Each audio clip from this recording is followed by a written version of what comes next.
You know what no one talks about with self-love?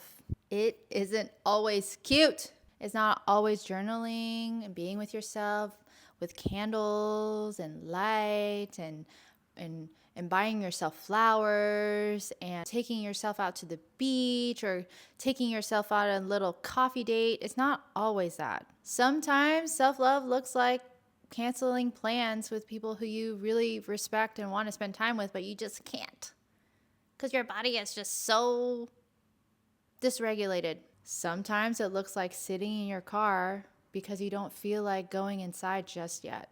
And sometimes it's realizing that you've been abandoning yourself for months. That's me, especially in 2025. Overworking, abandoning myself, overperforming on Instagram. Ugh. No. It's not all about aesthetics. In today's video, we're going to talk about what self-love actually is and why it could feel way harder than people like to admit. Okay, self-love requires an awareness. And my clients and my friends have been talking about this. I landed on a YouTube short, one of those short form pieces of content on the internet that says, do you know what the actual highest level of intelligence is? It's not emotional intelligence. It's not like logical intelligence. It is metacognition. The ability to think about what you're thinking. Self-love requires awareness. And sometimes being hyper aware to everything sucks. I'm just going to say it. It sucks. And majority of the time it sucks because awareness causes friction. And we are so conditioned to feel that friction and tension and pressure is just automatically bad, in the bad bucket. And then that means that if we're constantly feeling bad, that means we are bad people or not doing anything right. And so we get into this whole loop. But I am here, and this video is here for us to deconstruct that and have a more beautiful, more empowering reframe to that, okay? Okay? The friction we feel feels unsafe at first because of what I just spoke about. The condition of humans having to feel good all the time. And I'm going to be very honest and very frank. I used to be that. Do what feels good, like especially as my yoga teacher, like the yoga teacher years in me, where it's like, okay, do what feels good, do what feels good, do what feels good. Until when you keep doing what feels good and don't have structure to that and don't have a set goal, you run against friction. When your nervous system isn't used to you being kind to yourself, it's going to feel foreign at first. It's going to feel like, oh, somebody needs to do this for me out here so that I could feel worthy. But really, self-love is having yourself feel worthy enough to give yourself the attention that you need and not place your focus and attention on other people, other relationships, in your career even. Okay? Self-love is just existing and loving yourself as worthy as you are without any performance, without any expectation other than allowing yourself the awareness that you exist. And however you exist is fine, especially in those moments and times where existing as a human being is dealing with grief, sadness, loss, anger, fear, all of the things, the whole spectrum of emotions, right? With all that being said, we are not broken. Although you might feel broken at most times, it's just our conditioning, not being used to friction, not being used to tension, not being used to pressure. This is where we can utilize pressure, tension, friction for our good. This is where energy could be utilized. And I think that's pretty cool. I'll talk about that in a little bit. But here are some examples of what self-love actually looks like. It's saying no when you want to say yes. It's leaving earlier than you should be leaving. Making yourself available to go to the gym even when you are feeling behind on your work, on your responsibilities. It's making time for yourself to take care of your body and vessel. It's eating enough. It's showing up for protein, just showing up for your meals fully, honestly, looking at it, being with your meals, eating as ceremony. Yeah? It's not skipping meals because you're too busy doing things for other people. Or not even other people, but like being responsible, right? It's also not texting back immediately, not immediately responding to every single notification that you have on your phone. It is claiming your time as your own, because it really is. And this one is kind of like can be very tricky, but I'm going to say it. It is taking responsibility instead of spiraling. I know. You probably didn't want to hear that one, but we're all about empowerment here. An example is like self-love could be brushing your teeth and being super dramatic about it. We just like to add the drama because we're humans.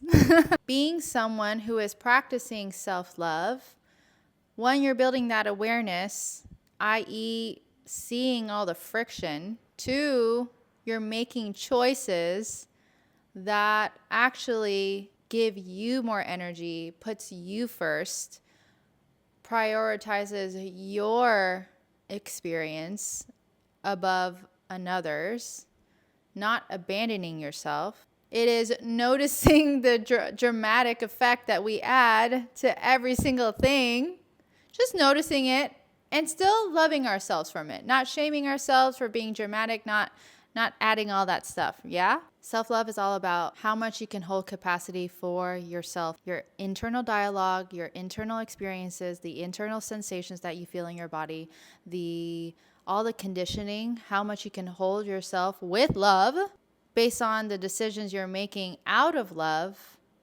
and not basing the decisions or choices and decisions that you're making on shoulda, woulda, couldas. So if you cannot hold discomfort, guilt, slowing down, being misunderstood, or really seeing yourself clearly, then of course self-love feels unstable. And that does not mean you're incapable. It just means that your capacity needs training. If we have been trained and developed to serve others above ourselves, to put other people's opinions about ourselves above our own opinions of ourselves, then we can train and develop the reverse. So let me ask you some questions. This could be some journaling prompts. Where do you abandon yourself the most? What does self-love feel like in your body? Do you only love yourself if you are performing well? If this conversation is making you realize that your self-love is inconsistent, it's usually not because you lack self-discipline. It's because you actually don't know where your vitality is leaking. The Spark Vitality Audit helps you see where your strength is, where your power is being drained, where you're overgiving, overextending, where you're disconnected. It gives you clarity, and clarity is self-love. So if you made it through this far through this video, I want to say thank you. Thank you. And leave a comment down below and tell me what self-love looks like for you right now. If this gave you more ideas, awesome. I love that. But also, let's share our ideas for all of the other women that are on this journey as well. I appreciate your time and attention, and I hope that you have a beautiful day. And know that loving yourself is literally just sitting back and being so full of yourself, letting yourself have the dramatics, letting yourself feel things differently, think differently, letting yourself see the patterns that have been inherited by society, by your family, by generations before you. And know that in each present moment, you have the opportunity, the golden opportunity to think differently, to change how you experience your life. Okay, so I'll see you guys on the next video. I don't know why I'm feeling so singy today, but here is what you'll get. More singing of me. Maybe it's because it's yoni to the ground. I'm on the floor. I feel so grounded. We love. And last thing I want to say is when it comes to self-love and why it can be super challenging, it's because as women, we are not taught how to put ourselves first, especially as mothers, or we see our own mother not putting herself first. And so we're leading by example now, right? And it's just like that whole saying with the oxygen mask. In order for you to be a gift, the gift that you are to the world, which you already are naturally, but we put so much emphasis on producing, performing, all of that. We put so much emphasis on that for our worthiness when it's really backwards. We are already inherently worthy. We just grew up in a society and the media that taught us that we are not worthy inherently, innately. Our souls are really calling us to reclaim all the small moments where we dismiss ourselves, where we disassociate because we get too uncomfortable. And so that's what this channel is all about. It's all about not running away when you get uncomfortable, not running away when guilt shows up, when shame comes up, because noticing that those are opportunities for us to heal. Healing is not something that means that something is wrong with you. Healing is just like brushing your teeth. It's just like hygiene.